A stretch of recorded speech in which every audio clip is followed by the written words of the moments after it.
Assalamualaikum warahmatullahi wabarakatuh. Perkenalkan, namaku Mentari Indah Kirana dengan NIM 211010264. Aku dari Prodi Pendidikan Bahasa Arab tahun ajaran 2021 Fakultas Eptik.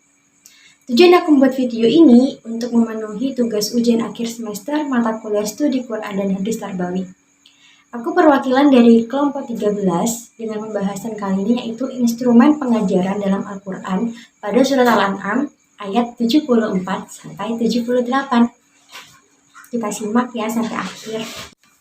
Nah, ada 3 poin yang dapat kita bahas pada video kali ini. Yang pertama yaitu tentang hadis. Apa sih itu hadis tarbawi? Nggak jelas-jelas banget sih, pokok intinya kita tahu bahwa hadis tarbawi itu apa gitu loh. Jadi biar kalian ke belakangnya lebih paham. Kemudian yang kedua yaitu penafsiran dari surat Al-An'am ayat 74 sampai 78. Dan yang ketiga yaitu hubungan surat Al-An'am tadi 74 sampai 78 itu dengan temanya. Temanya kan instrumen pengajaran dalam Al-Quran. Oke, let's go, kita langsung ke poin yang pertama ya. Oke, yang pertama yaitu kita membahas tentang hadis tarbawi. Nah, hadis tarbawi itu apa sih? Ada yang tahu nggak hadis tarbawi itu apa? Nah, hadis tarbawi itu merupakan ijtihad akademisi tafsir berupaya mendekati Al-Quran melalui sudut pandang pendidikan baik dari segi teoritik maupun praktik. Ijtihad ini diharapkan dapat mewacanakan sebuah paradigma tentang konsep pendidikan yang dilandaskan kepada kitab suci Al-Quran. Begitu teman-teman. Oke, lanjut ya. Oke, yang pertama yaitu surat Al-An'am ayat 74. A'udzu billahi minasyaitonir rajim. Bismillahirrahmanirrahim. Wa idza qala Ibrahimu li abihi Adzar atattakhidu asnaman alihah inni araka wa qaumaka fi dhalalin mubin. Yang artinya, dan ingatlah di waktu Ibrahim berkata kepada bapaknya Azar, pantaskah kamu menjadikan berhala-berhala sebagai Tuhan-Tuhan? Sesungguhnya aku melihat kamu dan kaummu dalam kesesatan yang nyata.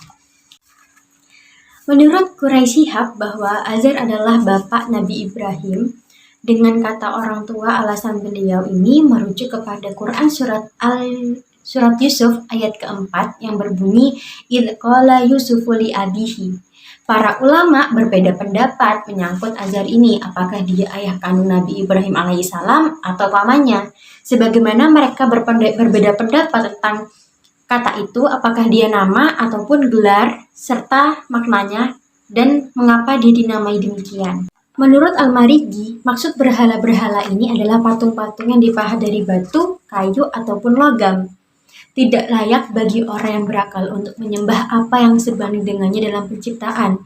Tidak pula apa yang berada di dalam kekuasaan Al-Khaliq, butuh kepada Allah yang maha kaya lagi maha kuasa, tidak kuasa untuk mendatangkan manfaat maupun kemudaratan, tidak perlu dapat memberi dan menahan pemberian. Sehingga dalam ayat ini dijelaskan bahwa orang-orang yang menyembah berhala, mereka dalam kesesatan yang nyata, disifatinya kesesatan dengan nyata untuk menjelaskan apa yang telah terjadi pada diri mereka. Dari penjelasan para musafir di atas akan Quran surat Al-An'am ini dapat disimpulkan bahwa ayat ini menjelaskan tentang kisah Nabi Ibrahim alaihissalam dalam menghadapi kaumnya yang menjadikan patung-patung sebagai Tuhan mereka. Oke, selanjutnya kita next ke ayat selanjutnya, yaitu Quran surat Al-An'am ayat 75. Yang bunyinya A'udzu billahi minasyaitonir rajim. Bismillahirrahmanirrahim. Wa kadzalika nuri Ibrahim malakutas samawati wal ardi wal yakuna minal muqinin. Yang artinya, dan demikianlah kami perlihatkan kepada Ibrahim tanda-tanda keagungan kami yang terdapat di langit dan bumi, dan kami memperlihatkannya agar dia termasuk orang-orang yang yakin. Nah, Di sini setelah Allah Subhanahu wa taala memperlihatkan kebenaran kepada Nabi Ibrahim, yaitu dengan menjelaskan akan kesesatan ayah dan kaumnya, maka pada ayat ini Allah memperlihatkan kepada Nabi Ibrahim akan kerajaan langit dan bumi. Para ulama berbeda pendapat dalam penafsiran ayat ini. Dalam penafsiran At-Taribi dijelaskan 4 perbedaan pendapat para ulama dalam menafsirkan lafadz malakut pada ayat ini. Yang pertama, yaitu sebagian ulama berpendapat bahwa maknanya adalah kami perlihatkan kepadanya penciptaan langit dan bumi.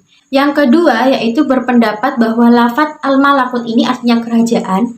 Yang ketiga itu berpendapat bahwa maksud dari ayat-ayat langit dan bumi, maksudnya itu adalah ayat-ayat langit dan bumi. Dan yang keempat yaitu berpendapat bahwa maksudnya Allah memperlihatkan bintang, bulan, dan matahari. Lafadz malakus samawati wal ard di sini diartikan pula oleh Quraisy Shihab sebagai kepemilikan Allah terhadap langit dan bumi, yakni seluruh alam raya, yang mengandung juga makna kekuasaan dan wewenang penuh dalam mengaturnya serta tidak dapat dialihkan atau dicabut oleh pihak lain sebagaimana kepemilikan makhluk. Selanjutnya itu Al-Maraghi menjelaskan bahwa kerajaan langit dan bumi yakni diciptakan keduanya dengan segala isinya berupa aturan-aturan yang indah dan buatan yang mengagumkan. Kemudian Allah perlihatkan padanya bintang-bintang yang beredar pada orbitnya di atas jalur yang tetap. Adapun tujuan Allah Subhanahu wa taala diperlihatkan kerajaan langit dan bumi yaitu agar Dia mengetahui sunnah kami terhadap makhluk. Kebijaksanaan Allah di dalam mengatur kerajaan dan ayat-ayat menunjukkan rububiyahnya. Supaya dengan itu Dia dapat menegakkan hujjah terhadap orang-orang musyrik yang sesat, dan supaya Dia sendiri termasuk orang-orang yang benar-benar yakin sampai ke tingkat ainul yakin. Kemudian Allah memperinci akan kerajaan langit dan bumi yang sebagaimana dalam ayat surat selanjutnya. Oke, kita lanjut ke ayat selanjutnya yaitu ayat Quran surat Al-An'am ayat 76. Yaitu A'udzu billahi minasyaitonir rajim. Bismillahirrahmanirrahim. Falamma janna 'alaihi al-lailu ra'a kawkaba qala hadza rabbi falamma afala qala la uhibbul afilin. Yang artinya ketika malam telah gelap, dia melihat sebuah bintang, lalu dia berkata, inilah Tuhanku. Tapi tatkala bintang itu tenggelam, dia berkata, saya tidak suka kepada yang tenggelam. Tenggelamnya bintang adalah salah satu bukti ketidakwajarannya untuk dipertuhankan. Ketika Allah Ta'ala mulai memperlihatkan kerajaan langit dan bumi kepadanya, dilihatkannya sebuah bintang besar yang menonjol dari bintang Jupiter, yang merupakan Tuhan terbesar bagi sebagian penyembah bintang dari bangsa Yunani dan Romawi kuno. Ketika melihat itu, Nabi Ibrahim alaihissalam berkata, Qala Rabbi, inilah Tuhanku.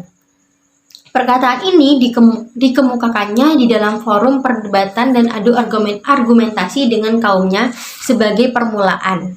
Pertama-tama dia mengaburkan pandangan mereka sehingga mereka menduga bahwa dia menyetujui pandangan mereka. Kemudian dia menyampaikan kritiknya dan dalilnya didasarkan atas indera dan akal. Namun tatkala bintang itu terbenam dan menghilang, dia berkata, sesungguhnya aku tidak menyukai apa yang terbenam dan menghilang. Menurut Syekh Muhammad Nawawi dalam tafsir Munir menjelaskan maksudnya adalah tidak suka menyembah Tuhan-Tuhan yang berpindah-pindah dari satu tempat ke tempat yang lain dan dapat berubah dari satu keadaan ke keadaan yang lain yang terhalang atau oleh tutup menutup. Demikian pernyataan Nabi Ibrahim alaihissalam tersebut mengenai wujud Allah di atas mengisyaratkan bahwa sesuatu yang disembah seharusnya dikagumi dan cintai, sehingga yang tidak mencintai sesuatu tidaklah wajar mengabdi kepadanya.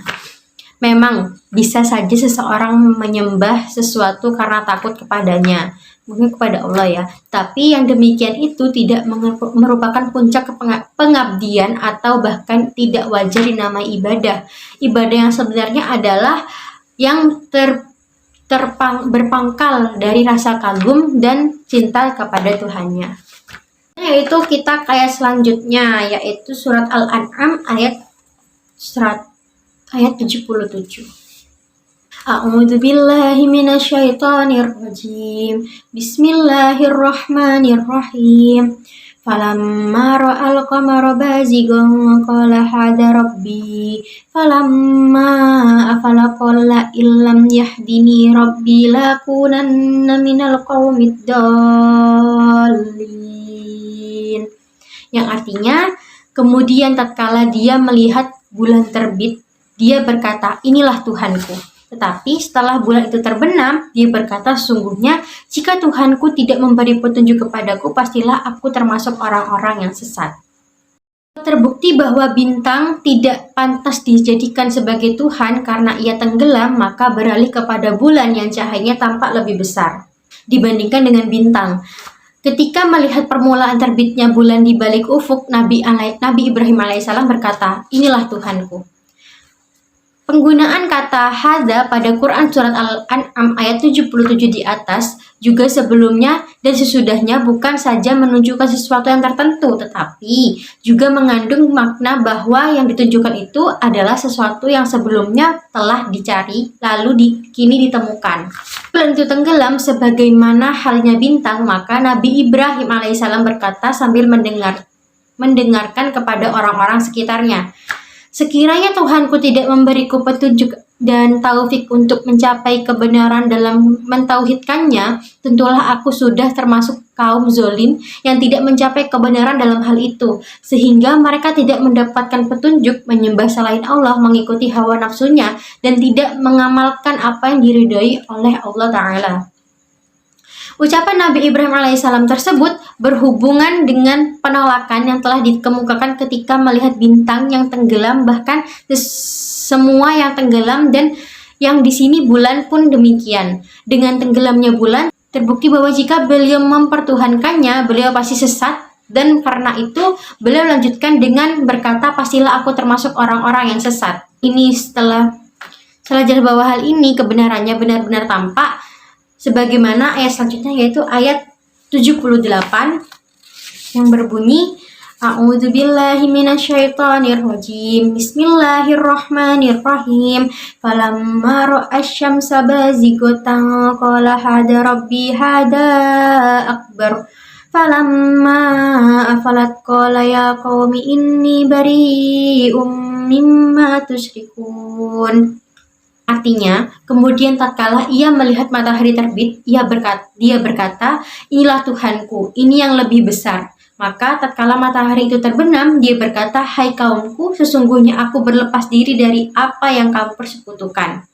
Sambil menunjuk matahari itu, Nabi Ibrahim berkata, yang aku lihat sekarang ini adalah Tuhanku. Ia lebih besar daripada bintang dan bulan. Tampak dari sini bahwa Nabi Ibrahim alaihissalam memperpanjang argumentasinya untuk menyudutkan mereka.